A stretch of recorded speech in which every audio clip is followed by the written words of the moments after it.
Welcome to ఆవకాయ బిర్యానీ. నేను నాగరాజ్. గిరీష్ అని చెప్పే ఆంధ్రప్రదేశ్ సంగతులు, యాదగిరి వినిపించే తెలంగాణ ముచ్చట్లు, మన చుట్టూ జరిగే తమాషాలు అవి ఇవి అన్నీ కలిపి రోజు మీకు అందించే సెటారికల్ బులెటిన్ ఆవకాయ బిర్యానీకి స్వాగతం.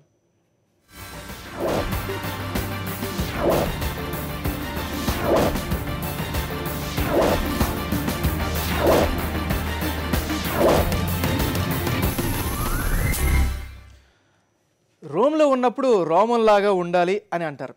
అదే సూత్రాన్ని ఫాలో అవుతున్నారు తెలంగాణ పోలీసులు. సోషల్ నెట్వర్క్ ద్వారా జనాలకు దగ్గరయ్యేందుకు ట్రై చేస్తున్నారు. అందులో భాగంగానే హైదరాబాద్లో ఉన్న పోలీస్ స్టేషన్లన్నింటికీ వేరువేరుగా ఫేస్బుక్ అకౌంట్స్ని క్రియేట్ చేశారు. ఇయాల రేపు దునియా మొత్తం ఎట్లా తయారైందో ఎరికేనా? ఎవరిని చూసినా గదేందో ఫేస్బుక్ అట.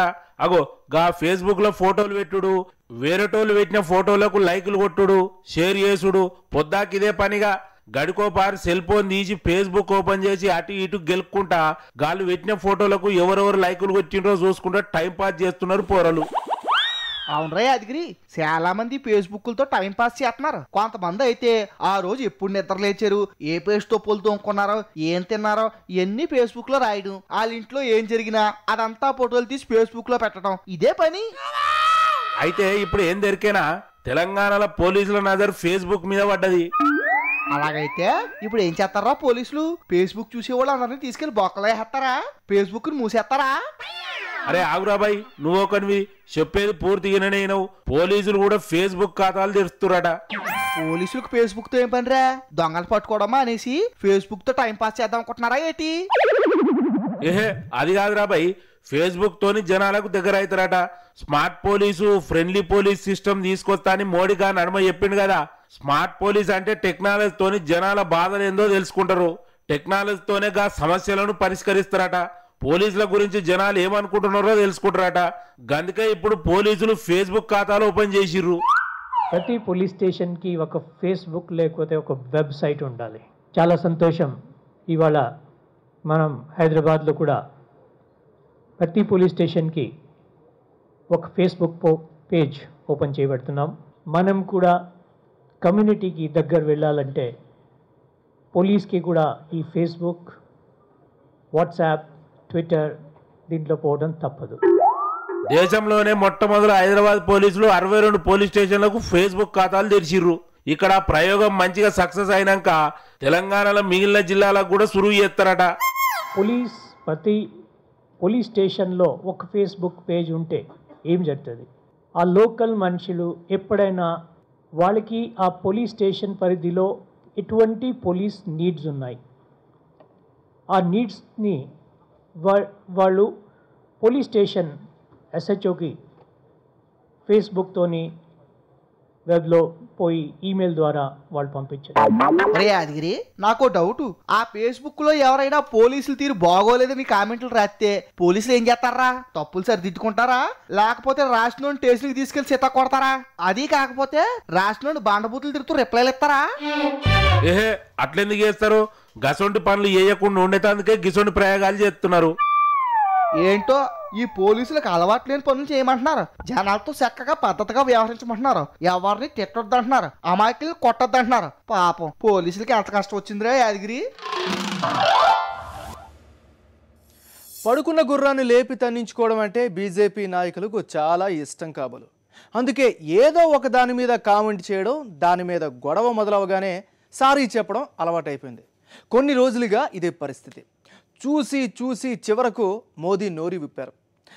మాట్లాడే ముందు 1కి 2 సార్లు ఆలోచించండి, లక్ష్మణ రేఖ దాటొద్దు అని బీజేపీ ఎంపీలకు వార్నింగ్ ఇచ్చాడంట.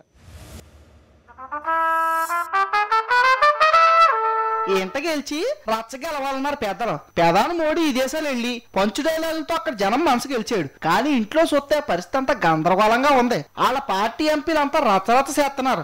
రోజు ఏదో ఒక కామెంట్స్ ఎత్తు కాక పుట్టించేస్తున్నారు. దాంతో ప్రతిపక్షాలన్నీ ఆ తిట్టును లేసి నానా అవస్థ చేస్తున్నాయి. ఇదంతా మంత్రి సాధ్వి నిరంజన్ జ్యోతి మొదలెట్టారు. ఆ తర్వాత ఆవిడ సారీ చెప్పారు, ప్రధానమంత్రి కూడా సారీ చెప్పారు. అయినా ప్రతిపక్షాలు శాంతించలేదు. ఆ గొడవ పూర్తిగా సల్లారక ముందే అగ్గికి ఆజ్యం పోసినట్టు మరో మంత్రి సుష్మా స్వరాజ్ గారు అందుకున్నారు. భగవద్గీతను జాతీయ పవిత్ర గ్రంథంగా ప్రకటించాలని డిమాండ్ చేశారు. ఇంకేముంది, మళ్ళీ గొడవ. కొన్ని రోజులు అలా గడిచింది. ఆ తర్వాత గాడ్సే దేశభక్తులని ఒక ఎంపీ నోరు జారారు, మళ్ళీ గొడవ. ఆ తర్వాత ఈ ఎంపీ గారు సారీ చెప్పారు. ఆ తర్వాత మత మార్పిడి మీద మళ్ళీ రచ్చ. ఇలా రోజుకో టాపిక్ మీద అటు ప్రభుత్వం ఇటు ప్రతిపక్షాలు కలిసి ఒకరి మీద ఒకరు దుమ్మెత్తి పోసుకుని ఆ రోజుకు అలా అయింది అనిపిస్తున్నారు. సాధ్వి నిరంజన్ జ్యోతి మాట్లాడినప్పుడే మోడీ ఎంపీలందరినీ మాటలు మాట్లాడే ముందు ఆలోచించి మాట్లాడండి అని వినిపించినట్టుగా చెప్పినట్టుగా చెప్పారంట. ఆయన మాట ఎవరో పట్టించుకోలేదు. అందుకే ఆ తర్వాత నోటుకొచ్చినట్టు ఏదో ఒకటి మాట్లాడుతున్నారు. ఇన్ని రోజులు నోరు మెదపకుండా గమ్మును చోద్యం చూసిన మోదీ చివరకు నోరు తెరిచాడు. లక్ష్మణ్ రేఖ దాటొద్దంటూ బీజేపీ ఎంపీలకు సున్నితంగా హెచ్చరించాడు. తోటకూర దొంగ నుంచినాడే బుద్ధి చెప్తే కొడుకు గజ దొంగ అయ్యేవాడా?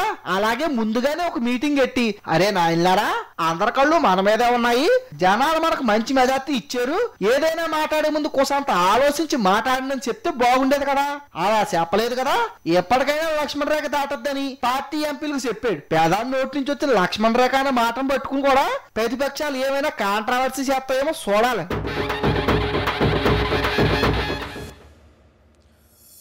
తెలంగాణ ఏపీ ప్రభుత్వాలు రెండూ కల్తీ అయిపోయాయి అని అంటున్నారు సిపిఐ నాయకుడు నారాయణ. ఎన్నికల తర్వాత వచ్చి చేరిన నాయకులతో తెలంగాణ ప్రభుత్వం కల్తీ అయిపోతే ఏపీ ప్రభుత్వం ఎన్నికలకు ముందే కల్తీ అయిపోయిందని చెప్పారు. ఇప్పుడు ఏ నాయకుడు ఏ పార్టీలో ఉన్నారో తెలియడం లేదని, నాయకులను గుర్తుపట్టడానికి వీలుగా వారికి సిగ్గు బిళ్ళలు అతికించాలని డిమాండ్ చేశారు ఆయన. Telangana CM KCR sir cabinet లో 6 కొత్త మంత్రులు వచ్చిర్రు. గాళ్ళకు శాఖలు కూడా కేటాయించిర్రు. ఇక ఇన్ని దినాల సంది మంత్రి పదవుల మీద ఆశలు పెట్టుకున్న వాళ్ళు అందరు సలవడ్డరు. మొదటికెళ్లి పార్టీలు ఉన్న వాళ్ళకి ఇవ్వకుండా ఎలక్షన్ల తర్వాత పార్టీలు చేయని వాళ్లకు మంత్రి పదవులు ఇచ్చిరని కొంతమంది టీఆర్ఎస్ ఎమ్మెల్యేలకు లోపల మండుతుంది కానీ ఎవ్వరు కూడా సపోర్ట్ చేస్తలేరు. కొత్తగా మంత్రులు అయిన వాళ్ళు ఎన్నడన్నా తెలంగాణ కోసం కొట్లాడినరా అని అడుగుతున్నారు తెలుగుదేశం పార్టీ నాయకులు. గాళ్ళు ఎన్నడన్నా ధర్నా చేసిండ్రా, యాన్నన్నా జులుస్ తీసిండ్రా, గాళ్ళ మీద ఒక్క కేసు అన్న ఉన్నదా అని క్వశ్చన్ వేసిండు గా పార్టీ లీడర్ దయాకర్ అన్న. కావాలంటే ఎంక్వైరీ చేయరు అని సవాల్ చేసిండు. ఇలా మంత్రులు అయిన వాళ్ళు తెలంగాణ కోసం పోరాటం చేసినట్టు ఎక్కడన్నా ధర్నాలు కానీ రాస్తారోకలు కానీ కేసులు, ఇక్కడ ఉన్న వాళ్ళందరి మీద కేసులున్నాయి. నా మీద 22 కేసులున్నాయి, అందరి మీద కేసులున్నాయి. తెలంగాణ కోసం తెలుగుదేశం పార్టీలో ఎమ్మెల్యేలు, క్యాడరు, కార్యకర్తలు చిత్తశుద్ధితో పనిచేసిన వాళ్ళు ఉన్నారు. తెలంగాణలో తెలుగుదేశం పార్టీలో ఉండి తెలంగాణకు వ్యతిరేకంగా పనిచేసిన వాళ్ళ మీద ఇలా మంత్రివర్గంలో ఉన్నది. జర్నలిస్టులు, ప్రెస్, మీడియా దీన్ని హైలైట్ చేయవలసిన విజ్ఞప్తి మీకున్నది. మీరు తెలంగాణ కోసం మీరు పోరాటం చేశారు, మీ యాజమాన్యానికి వ్యతిరేకంగా మీరు పోరాటాలు చేశారు.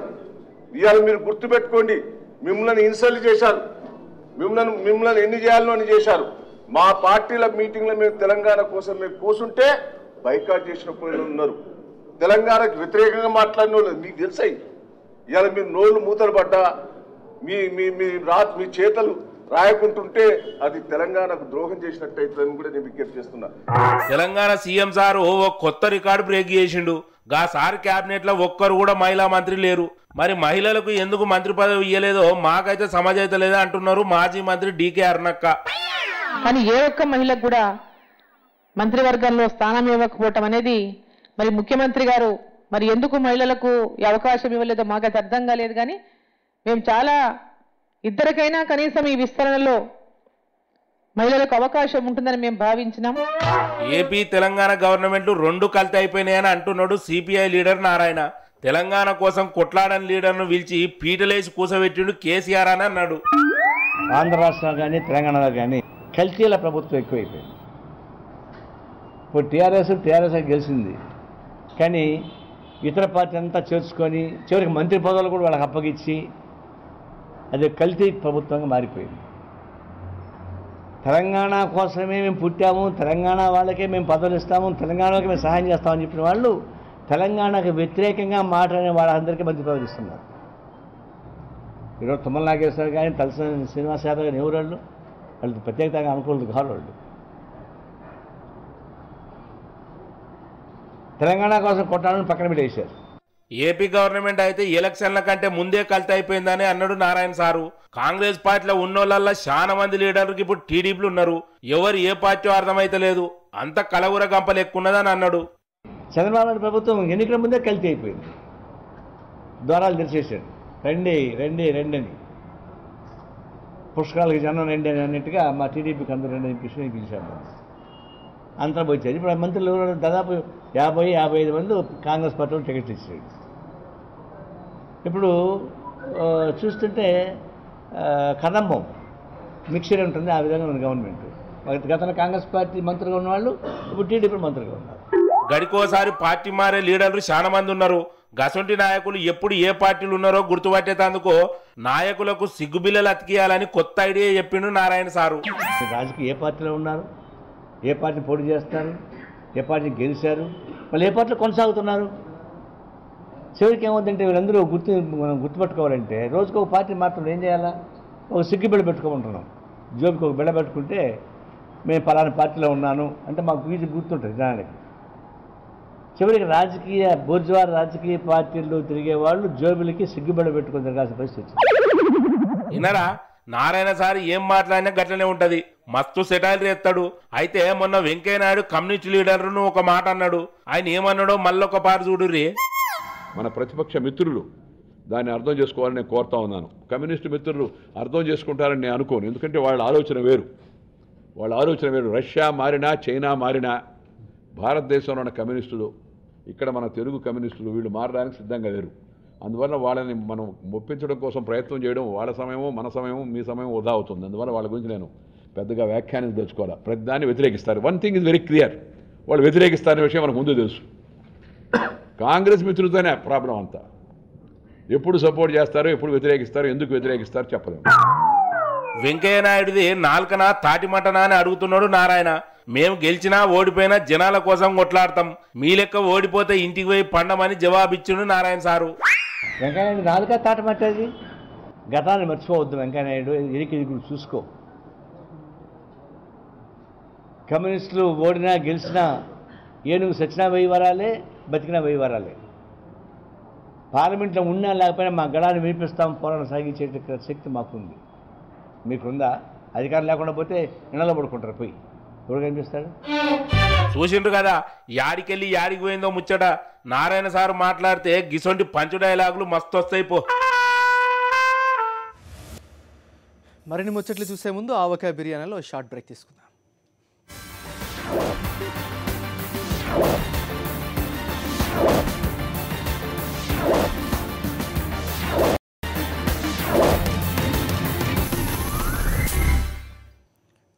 Welcome back. రొయ్యల చెరువులు సాగు చేసే రైతులు సినిమా హీరోయిన్ల వెంట పడుతున్నారు. ఒక్కొక్కరు ఒక్కో హీరోయిన్ని సెలెక్ట్ చేసుకుంటున్నారు.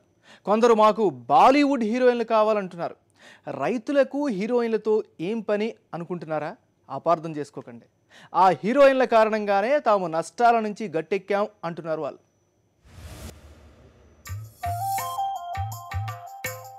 శతకోటి దరిద్రాలకు అనంతకోటి ఉపాయాలని ఊరికే అనలేదు. రొయ్యల చెరువుల రైతులకు కూడా అలాంటి ఉపాయం వచ్చింది. ఏమిటా ఉపాయం అనుకుంటున్నారా? మరి ఏం లేదండి, ఇది కాకినాడ రూరల్ నియోజకవర్గంలోని కడప మండలంలో ఉన్న గొర్రెపూడి విలేజ్. ఊరి పేరులో గొర్రెలు ఉన్నాయి కానీ అక్కడ రైతుల బుర్రలో బ్రహ్మాండమైన ఐడియాలు ఉన్నాయి. ఇక్కడ చాలా మందికి రొయ్యల చెరువులు ఉన్నాయి. అయితే 2 ఏళ్లుగా ఎంత కట్టుబడినా వాళ్ళకి మాత్రం గిట్టుబాటు కావట్లేదంట. దాంతో ఏం చేయాలని అందరూ ఆలోచించి ఓ సిద్ధాంతి గారి దగ్గరికి వెళ్ళారంట. మీరు రొయ్యల చెరువుకి దిష్టి తగిలింది, అందరి కళ్ళు మీ రొయ్యల చెరువుల మీద ఉన్నాయి, అందుకే మీకు లాభాలు రావట్లేదని చెప్పారంట. నరుల దిష్టి మళ్లించే ఉపాయం ఏదైనా ఉంటే ఆలోచించనని సలహా ఇచ్చాడంట. దాంతో రొయ్యల చెరువు నుంచి ఆ దారంట పోయే వాళ్ళ దృష్టి ఎలా మళ్లించాలా అని రైతులు అందరూ ఒక దగ్గర కూకుని బుర్రకు పదులు పెడితే బ్రహ్మాండమైన ఐడియా వచ్చిందంట. ఏటా ఐడియా అంటారా? ఇదిగో ఓ లుక్ వేసుకోండి. ఇదేటి సినిమా హీరోయిన్లు పోస్టర్లను ఆశ్చర్యపోతున్నారా? మరి అదే తమ రొయ్యల చెరువుల మీద నుంచి నలుగురు దృష్టి మళ్లించేందుకు ఆ రైతులకు వచ్చిన ఐడియా ఇది. హీరోయిన్ పోస్టర్లు తీసుకొచ్చి తమ రొయ్యల చెరువుల మీద ఇలా ఏలాడదీశారు. ఇక అప్పటి నుంచి ఆ దారంట వెళ్తున్న వాళ్ళు అందరూ పోస్టర్ మీద నుంచి చూపు తిప్పుకోవట్లేదు.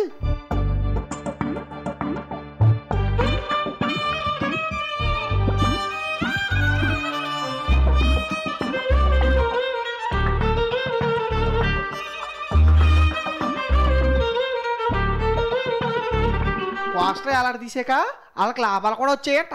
ఈసారి పంట వేసాక బాలీవుడ్ హాలీవుడ్ హీరోయిన్ పోస్టర్లు కూడా పెడతారంట.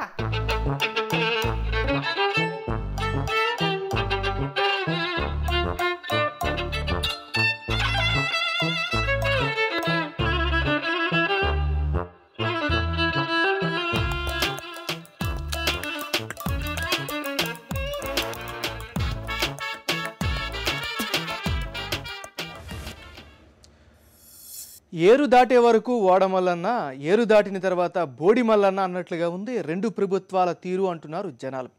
ఎన్నికల ముందు అరచేతిలో స్వర్గం చూపించి ఇప్పుడు నట్టేటి ముంచారు అని గగ్గోలు పెడుతున్నారు. మాకు పెన్షన్ రాలేదని ఒకవైపు, మాకు రుణాలు మాఫీ కాలేదని ఇంకోవైపు, అంతా రచ్చ రచ్చ.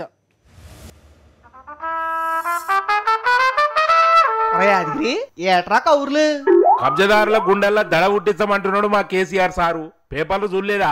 హుసేన్ సాగర్ చుట్టూత పెద్ద పెద్ద బిల్డింగ్లు కట్టిస్తారట. హుసేన్ సాగర్ ఉన్న గలీజ్ నీళ్ళని తోడి మంచి నీళ్లు నింపుతారట. గవర్నమెంట్ భూములు ఏడాడున్నాయో లెక్కలు తీస్తురట. ఇదివరకు తిరగ కాకుండా లెక్కలన్నీ బరాబర్ కరెక్ట్ గా ఉండాలంటున్నది గవర్నమెంట్. అందుకే సర్వే చేపించింది. పింఛన్ ఇచ్చేటోళ్ళ లెక్కలు తీసి మళ్ళా కొత్త పింఛన్ ఇస్తున్నది. అయితే కొంతమంది ముసలోళ్ళు, వికలాంగులు, వితంతువులు మాత్రం మాకు పింఛన్ రాలే అని లొల్లి చేస్తున్నారు. ఇన్నేళ్ల సంది పింఛన్ తీసుకుంటున్నా, ఇప్పుడు నాకు పింఛన్ తీసేసిరని మొత్తుకుంటున్నారు. ఇది ఒక్కటి తప్ప అంత మంచిగానే ఉన్నది. నంబర్ వస్తలేవు, ఉన్నోళ్ళకి వస్తున్నాయి, దిక్కులేని వాళ్ళకి ఏం లేదు. ముండరాళ్ళకు బుక్కులు ఉన్నాం కసుగా ఏం గతి లేదు. ఏం తినాలా, మా పిల్లలకి ఏం పెట్టాలా, మేము మిలికిరా ఏం కట్టుకోవాలా, బియ్యం లేవు, ఉపాసం ఉండి వస్తున్నాం, కిరాయిలుండి ఎట్లా బతకాలా అంత తెలుసుకోరా. మీకు దండం పెడతా, మీ కాళ్ళు మొక్కమంటే మొక్కుతా. 2 నెలల జనం చెక్క అవుతున్నది, పింఛని రాక, కాళ్ళు నడరాక, చేతగాక వారం రోజులు తిరుగుతున్నాము. ఇంతకు సూదులు ఇప్పించుకుందామన్న కాయి పైసలు లేకుండా అవుతుంది. ఉపాసం వస్తున్నాము. ఏం చేద్దాము, ఒక్క 5 పైసలు లేకుండా పిల్లలు నేను కాసలానా 20-25 साल होगा मर के कहाँ से लाना बोलो. बहुत दर्द है हमारा, आँखी को नहीं दिख रहा, मजबूर है. देने से अच्छा 200 अब हमारा नाम ही नहीं आ रहा. అరే గిరీశం, చూసినావు కదా మా కాడ గిట్లున్నది. మరి మీ సార్ ఏం చేస్తున్నారా? మీ కాడ జనాలు ఏమంటున్నారు? నన్ను గెలిపిస్తే మీ రుణాలు మాఫీ చేస్తానన్నాడు చంద్రబాబు నాయుడు గారు. ఎన్నికల ముందు ఈ విషయం చాలా గట్టిగా చెప్పాడు. గెలిచాక రుణమాఫీ ఎలా చెయ్యాలో తెలియక తలపట్టుకున్నాడు. మొత్తానికి కింద మీద పడి 50,000 రూపాయలు లోపల వాళ్ళు అందరినీ రుణాలు మాఫీ చేస్తున్నాను, వెళ్ళి పండగ చేసుకోండి అన్నాడు. ఈ రోజు భారతదేశ చరిత్రలో మీరు ఆలోచించండి, ఒకసారి గుర్తు చేసుకోండి. నన్ను విమర్శించే వాళ్ళకు కూడా చెప్తున్నాను, ఒక్క విషయం మీరు గుర్తుపెట్టుకోవాల్సింది, చరిత్రలో ఇంత పెద్ద ఎత్తున ఎప్పుడు కూడా రుణమాఫీ చేయలేదు. ఇప్పుడే ఒక 5-6 మంది వచ్చారు, వాళ్ళందరికీ 1,50,000 రూపాయలు రుణమాఫీ చేశామంటే అది తెలుగుదేశం ప్రభుత్వం చూపించిన చొరవ, వారి పట్ల ఉండే అభిమానం అని చెప్పి కూడా నేను మీకు తెలియజేస్తున్నా. రుణాలు మాఫీ చేసినని అంత బాధాప్తి చెప్తున్నాడు చంద్రబాబు సారు. ఇంకేం కావాలి? గా సార్ని ఏదో ఒకటి అంటారు ఎందుకో, అంతకంటే మంచిగా ఇంకెవరు చెప్తారు? చంద్రబాబు నాయుడు గారు అంటే నీకే అంత అభిమానం రా యాదగిరి. ఇప్పుడు నువ్వన్న ఈ మాటే రైతులతో అంటుంటే వాళ్ళు ఏమంటున్నారో నువ్వేను. సార్ నా మాదిరెడ్డి వెంకటేశ్వరరావు అండి, కట్టమూరు అండి, మండలం కట్టమూరు అండి. చెప్పండి. రైతు రుణమాఫీ వర్తించిందని గవర్నమెంట్ అనగానే ఆధార్ కార్డు, బ్యాంక్ అకౌంట్లు పట్టుకుని బ్యాంక్ వెళ్ళేవాడి సార్. 27 రూపాయలు బ్యాంకులో పడ్డదని చెప్తున్నారండి సార్. ఆ బ్యాంకులు కూడా చేతులు ఎత్తేసి చెప్తున్నారండి సార్. 27 రూపాయలు వచ్చిందండి సార్ నాకు రుణమాఫీ. 27 రూపాయలు వచ్చిందంటున్నారు. ఒకటిసారి మాఫీ చేస్తాను లేదు, ఓన్లీ పేపర్లకు వాళ్ళ మిఠాయిలు పంచుకొని తినేదానికి వాళ్ళకి సరిపోతుంది అంతే. వాళ్ళ సంబరాలు చేసుకునేదానికి సరిపోతుంది అంతే. పేపర్ల వరకు, మీడియా వరకు పరిమితం అవుతుంది అంతే తప్ప చేతుల్లో పని జరిగింది ఏం లేదు. డైరెక్ట్ గా అధికారులు కానీ ఎక్కడ కూడా రైతుల దగ్గరికి వచ్చి మీరు ఇంత పోయిందని చెప్పే పరిస్థితి లేదు. మా దగ్గరికి వచ్చి మేము ఇంటర్నెట్ లో డబ్బులు 10, 20, 30, 40, 50 రూపాయలు ఖర్చు పెట్టుకొని ఈరోజు ఆ లిస్టు తీసుకుంటున్నాం. బ్యాంకుల దగ్గరికి వస్తే మాకేం సంబంధం లేదని చెప్తున్నారు. మాదేమైనా పోయిందా స్పష్టంగా లేదని చెప్పి అడిగితే మాకు లిస్టే రాలేదు. కానీ చంద్రబాబు గారు అయితే రేపు అకౌంట్లో పడుతుంది తీసుకోరని చెప్తున్నాడు. బ్యాంకుల్లో 10-20 రోజుల దానికి సగాలకు రాదని చెప్తున్నారు. యాదగిరి ఎన్నావా? అది రుణమాఫీ ఎఫెక్ట్. ఏ ఆటో సకలం మాయా సర్వం మాయా అన్నట్టు కొందరు యాదగిరి. ఏం జరుగుతుందో ఎవరికి అర్థం కావట్లేదు.